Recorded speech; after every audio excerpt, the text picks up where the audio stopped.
Here we go. Got 5 questions. Gator, you went first last week, so I'll go first this week. All right. All right, boys. College football this weekend. There's a lot of teams, or a few teams at least, that are 6-4 that play potential playoff teams. You got TCU at Baylor, 6-4. Ohio State at Maryland, who is 6-4, and Tennessee at South Carolina, who is also 6-4. Pick me an upset. I'm going to go Baylor over TCU. If forced to pick an upset. TCU is good. Max Duggan is underrated. It's kind of a classic trap game coming off their win over Texas. So much was poured into that. Their ex-head coach was on the other staff. You know, Texas is the big dog in the state of Texas. TCU looking for respect. They get out recruited every year. I don't even think they don't come anywhere close to Texas in recruiting. But long story short, classic trap game for TCU. So I think Baylor can give them problems. It's interesting that all those teams are on the road. And I look at the South Carolina game and think chance for Spencer Rattler to get his name back out there. I thought Maryland was going to give some people fits, but they've kind of faded in recent weeks. So I'm going to go with Baylor over TCU as if I had to pick an upset from those. Yeah, I don't. The same thing. It's there's no upset to be found here this week among those teams. If I had to, I would say Baylor. Baylor can sneak up and bite you. Maryland just doesn't have it to do anything against Ohio State. And Spencer Rattler has been awful. And South Carolina has been awful. And Tennessee knows there's no trap game for Tennessee. They know what they have to do. They have to keep winning and winning big to keep impressing the college football playoff committee. So they're going to take care of South Carolina. It's, the easiest path, I guess, would be Baylor, and it's a tough road to hoe. I imagine TCU knows same thing. They got everything in front of them. They control their destiny. They got to win this week, and they will. But it's Baylor. Yeah, I mean, just because you know it doesn't mean it's going to happen. But with you guys, I agree. It's going to be boring. I don't think an upset happens, but if I had to pick one, I also pick Baylor. I mean, but that's why they play the games, guys. College football is great. This is why people rush the field. Unexpected stuff happens. You know what I mean? That's why it's great. So just because teams know they have to win doesn't mean they always do. All right.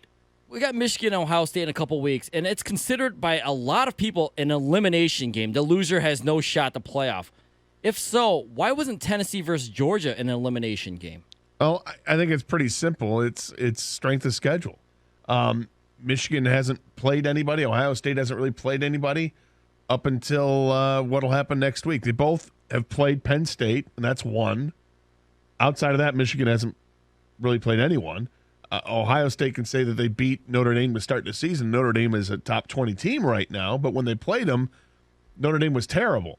So neither team can brag about their other wins. Tennessee can.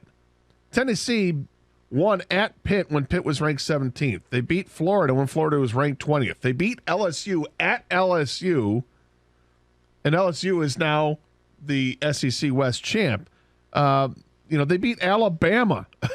The resume is way too strong. That's why they have the ability to say that, this is one of those games where they're not out of it. The loser of the Michigan-Ohio State game might hold some leverage over Tennessee for a couple of reasons. One is Penn State has low-key worked themselves up to number 11. They're only 3 spots behind Alabama. That could be a top 10 win for both of them.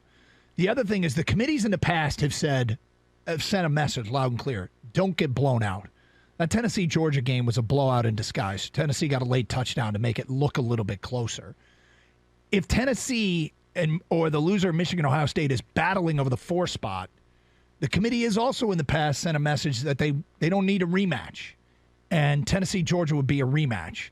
So there's a lot of football to be played, a lot of interesting football to be played, including the Ohio State-Michigan game would kind of have to be a classic, one score, down to the wire, great game to get this consideration. I think that's the only way it even gets considered is if it's a classic like it was in 06. Well, and then there's other things that could happen that could open up a spot. But I do think that Tennessee isn't a lock over the loser of that game based upon some of the reasons I just said.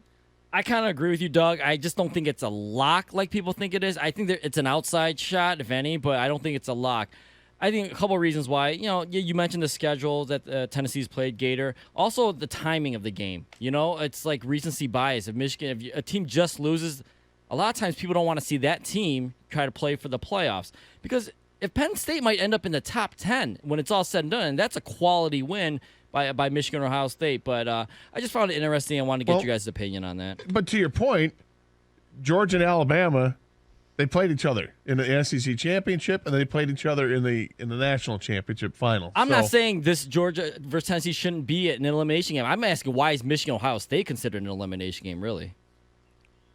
All right, will a conference land 2 spots in the final college football playoff? If so, which conference?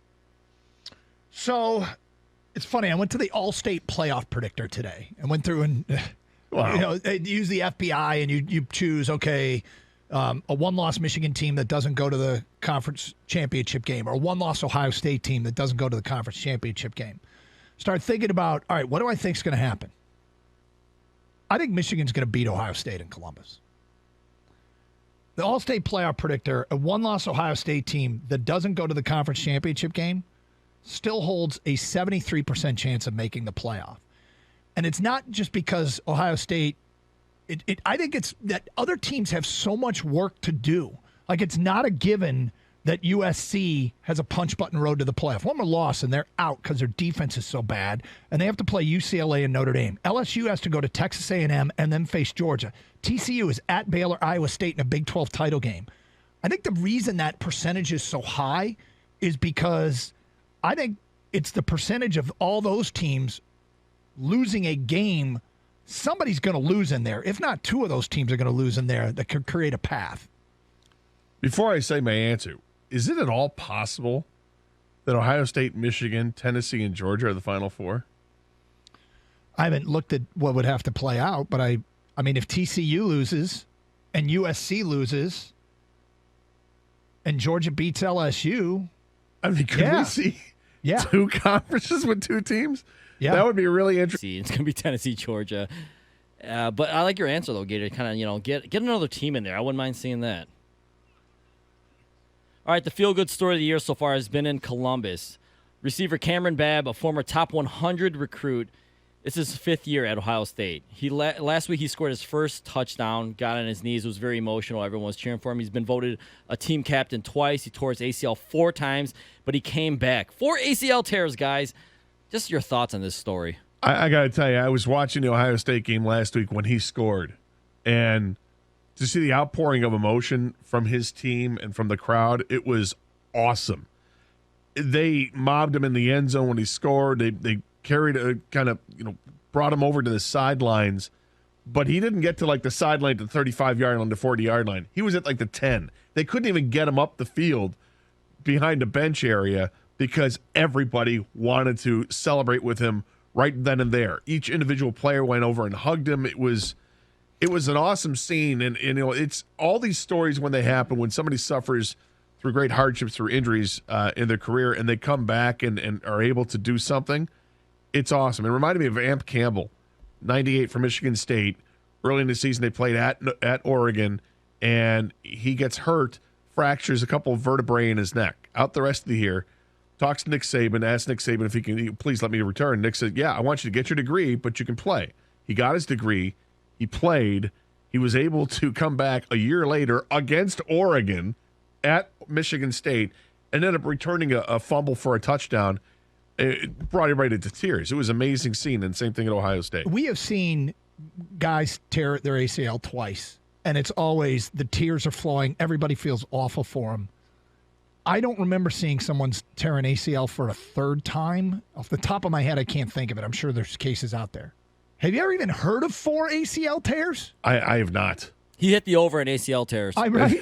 He did. And in this day and age where on occasion rivalries maybe get a little too intense, hats off to Cameron Babb in Columbus. Great story and great perseverance, kid. And there's not much more I can say. It's a great story. It's one of the things in college football and college sports that pros don't have the opportunity to have. In pros at the best, you get a G League guy that comes up, and that happens very, infrequently. The college football stuff with the guys that 5th-year seniors and things like that, that's great. I mean, you get every once in a while you get a crazy story like Alex Smith, and then you watch how. But that guy was a all-pro, Pro Bowl player or whatever, and #1 pick, so he's made his money. This guy. Then he's back on the field, nobody cares. Exactly. Like, we're treating you like you're any other quarterback. Aaron Donald's still riding him to the ground, even though his leg is totally rebuilt. And in the end, those pros are still have a lot of money, and these college kids haven't. They don't make any money, Really quick, guys, which team do you think will be the toughest opponent for Georgia? At Tennessee on a last-second field goal. Alabama is best suited to beat Georgia because they're in Georgia's head already, and this is a year that they don't even have to face each other. But because they're not going to, it's unfortunate we don't get to see that matchup, so I will agree with you and say the winner of the Michigan-Ohio State game. Damn it. I like being different from you guys, but I agree. Doug, where was all that bravado about Georgia not being that good this year, man? Come on. That was a bold-ass prediction. A bold-ass prediction gone awry. Okay? Guys, they can't just reload like this. They lost. Yeah, actually, they can. Let me just throw one other thing out there, because if it is Tennessee, if Tennessee does get in as the 4th team and they end up facing Georgia, people don't want to see a rematch, you're talking about a blowout? Sort of a blowout. Tennessee didn't give up tons of points in that. I think Georgia scored 27. Was it 27-13 the final in that game? So a team that really wants to get back at Georgia would be Tennessee, and maybe that revenge factor puts them over the top.